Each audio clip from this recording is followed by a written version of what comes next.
Yo! What is good? Welcome back to Josh on Point mga pare. So ngayon ang pag-usapan natin, bakit competition is good for you? Kaya hit mo na yung like button, share mo na rin, and let's go! Bad boy shake ala kill, ako 10 toes down. Speaking of competition pare, walang kakompetensya to sa market pare. Sa price-wise and performance-wise pare. So lahat ng scent natin available pa sa mga shops natin. Meron akong TikTok shop, meron akong Shopee, link nasa description. Good day, Boss Josh. Okay. Started noticing you sa Anti-Support Social Club. Oh. So Anti-Social Club ninyo ni Boss Ato at Idol Sadaw.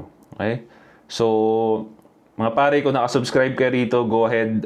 Meron kaming podcast ni Ato Sadaw, and syempre yung tropa ninyo si Josh on Point, yung Anti-Support Social Club pare. So first time ko makasama ng ganitong solid na team, at yung binubuo namin community pare, sobrang solid.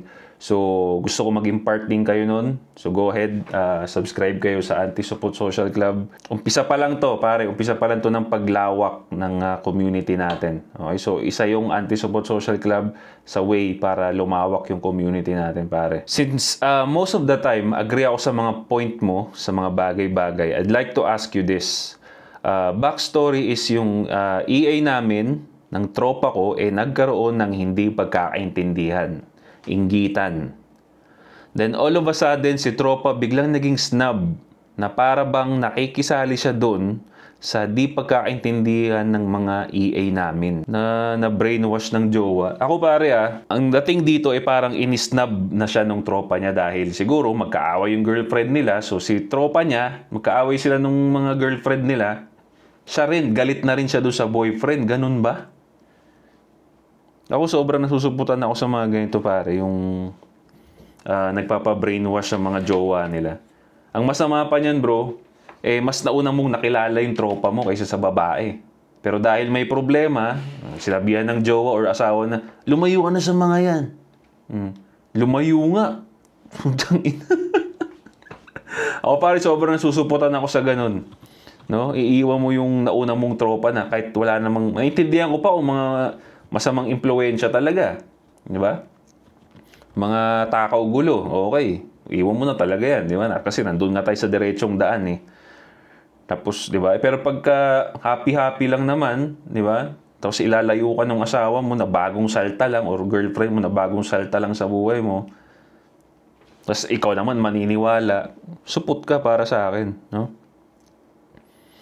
So, yun na nga, no? Then, all of a sudden, si tropa biglang naging snub na para bang naikisali siya doon sa hindi pagkakaintindihan ng mga EA namin. Then, si tropa na dating simp, biglang umaastang astig pag sa maraming tao.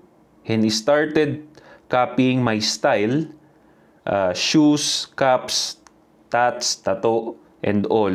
Since he's the one active on social media, parang ang lumalabas ako ang gumagaya, and that made me sad. And at the same time, di ko alam kung naramdaman ko ba ay gigil sa kanya, kasi lately parang gusto kong patunayan na you mas better ako sa'yo. So, dahil meron na silang hindi pagkakaintindihan ng tropa, no? Nagpa-brainwash yung tropa doon. At ikaw naman bilang tropa, naintindihan kita na para bang may naramdaman ka. Parang, teka, ano nangyari sa'yo, pre? Kahit wala kayong direktang alitan, no? Ng tropa mo, nagkaroon ka ngayon ng negative perspective dun sa tropa mo, no? To the point na parang akala mo ginagaya ka. Pero sabihin na natin na ginagaya ka nga, no? Nakikita ko sa reaction mo sa mga ganitong klaseng bagay, bro, hindi pa ganun kalawak yung environment mo, or hindi pa ganun kalawak yung pag-iisip mo, no? Kasi natitrigger ka pa sa mga ganitong klaseng galawan ng isang tao, like yung paggagaya ng cap, ganito, or what, ginagaya yung style mo, natitrigger ka. Ibig sabihin nun bro, hindi ka naman supot dito, but kasi ako sa totoo lang pare, kung ako yung mag-share ng ganitong klase ng issue, ako kasi yung tao na wala na akong pakailam kung gayahin mo or what, kasi wala doon yung isip ko nasa bigger picture na. Kumbaga, Katulad nga sabi ko sa'yo, hindi pa malawak yung environment mo, hindi pa malawak yung pag-iisip mo. Kasi ako, what I think, sa tingin ko, malawak na yung nakikita ko, malawak na yung pag-iisip ko. So yung mga ganitong klase ng bagay na kinokopya ko, wala to pare, hindi to dadaan sa radar ko. Maliit na bagay lang to. Ano ngayon kung sa tingin nila siya yung nauna? Wala akong pakialam doon. Diba? Pero sige, tignan pa natin. Since siya mas active sa social media, parang ang lumalabas ako yung gumagaya. And that made me sad. And at the same time, di ko alam ang nararamdaman ko. Gigil sa kanya kasi lately parang gusto kong patunayan na FU, mas better ako sa'yo. In which ngayon ko lang naramdaman in all of my years living dito sa mundo. Wala sa vocabs ko ang ganitong nararamdaman. Pero parang may nakat siya na wire sa utak ko and I don't like this thinking na kailangan ko patunayan ng sarili ko. Pero part of me is saying na mas better ako sa kanya. Help me out, Boss Josh. Ayaw ko sa ganitong thinking. Gusto ko lang patunayan ay mas better ako sa sarili ko at hindi sa ibang tao. Ang ganda, no? Bakit maganda? Kasi alam niyang aware siya na hindi okay yung nararamdaman niya, but tinatamaan siya. Okay? So, pero alam niya na mali yun. Okay? So, okay, good.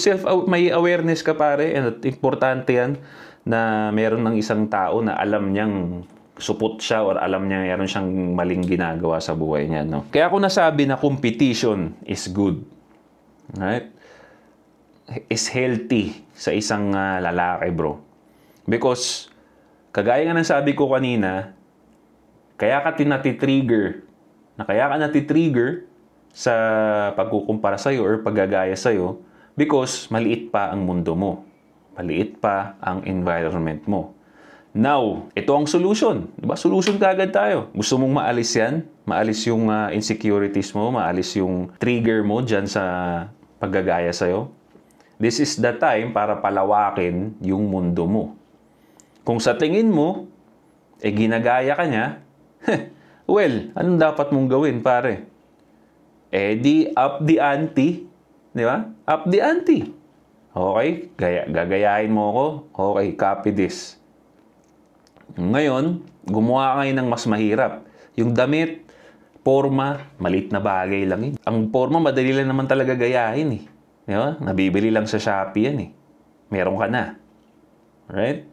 So, use that negative energy na nararamdaman mo into positive. Ganun mag-isip ang mature na tao, ganun mag-isip ang isang masculine na tao. Meron ang negativity na nararamdaman, okay. Use that negative energy into positive energy na magagamit mo na makakatulong sa'yo. Kung sa tingin mo, ginagaya ka niya, use that. Gusto mo kong gayahin? Okay. Gayahin mo to. Mag-i-enroll ako ng boxing. Papakita ko sa social media. Now, sometimes pare, proving yourself to others is useful eh. And, pero ayoko kasing maging part siya ng buhay ninyo to prove yourself to everybody. No? Kasi hindi siya maganda. Kumbaga, seeking validation siya. Sometimes it's useful, no, to prove people wrong.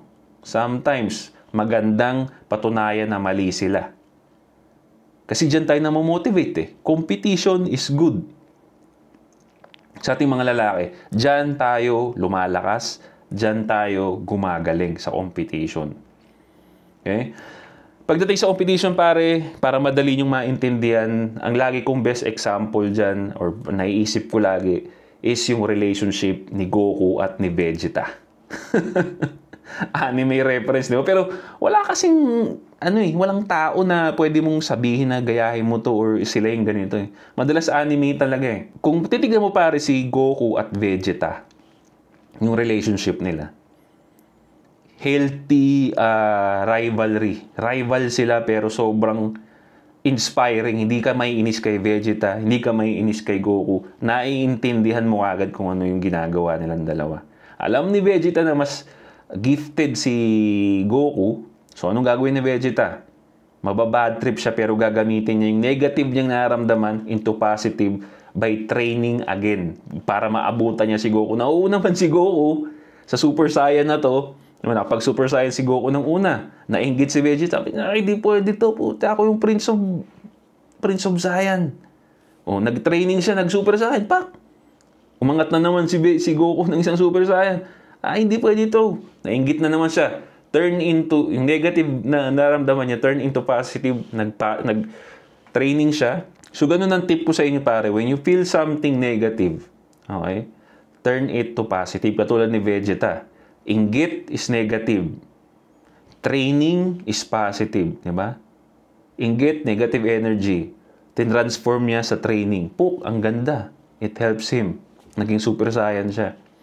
Oh, di ba? Kung sa tingin mo, kinokopya ka nung tropa mo, bad trip ka, turn it into positive. Do something na mas mahirap. Oh, sige nga, tignan ko kung mahabol mo rito. Oh.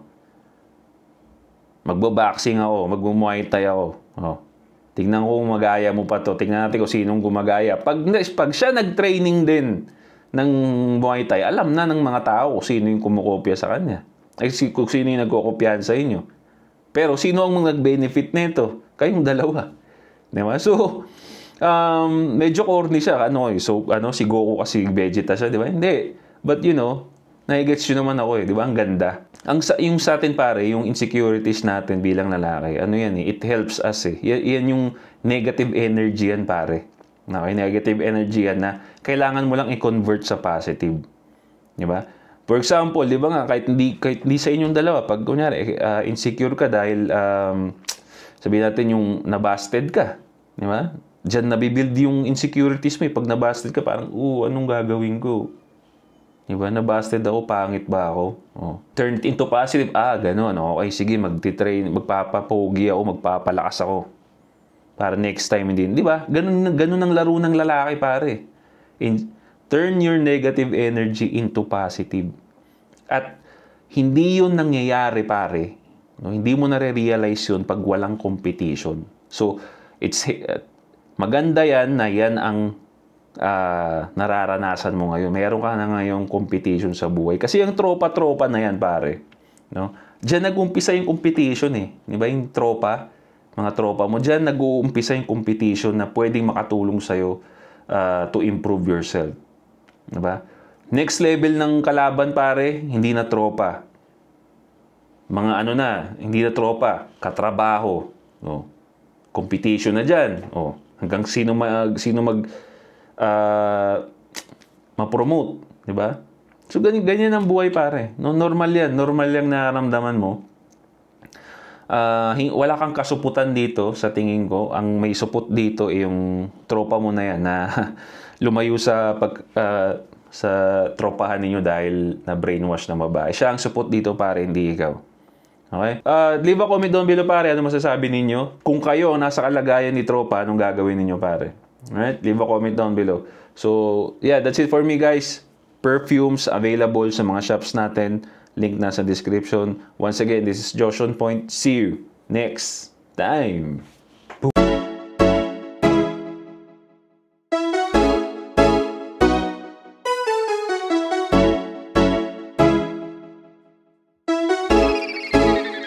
GFAB.